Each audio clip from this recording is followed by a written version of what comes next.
Γεια σας κορίτσια. Σήμερα θα σας δείξω βήμα-βήμα πώς γίνεται η τοποθέτηση βλυφαρίδων σε μένα. Με πλήρη προετοιμασία και μόνο με αγαπημένα προϊόντα. Πριν ξεκινήσω την τοποθέτηση, καθαρίζω πάντα τις φυσικές βλυφαρίδες από μακιγιάζ με τον αφρό από το Gel Lashes. Αφαιρεί απαλά τους ρήπους χωρίς να ξεραίνει το δέρμα. Έπειτα ξεπλένουμε νερό για να απομακρύνω εντελώς τα υπολείμματα.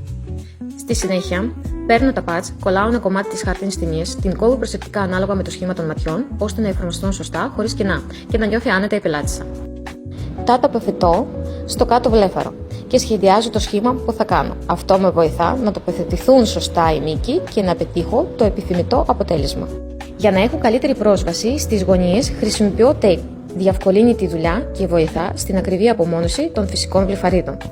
Μετά, καθαρίζω τις βλυφαρίδες με cleanser από το Gel Lashes, ο οποίος αφαιρεί σμίγμα και λιπαρότητα και προετοιμάζει την επιφάνεια για τέλεια συγκόλληση.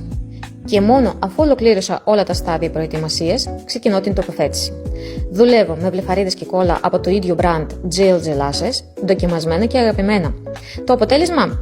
Ένα εφέ σαν να έχει βαφτεί έντονα με μάσκαρα. Πώς σας φαίνεται?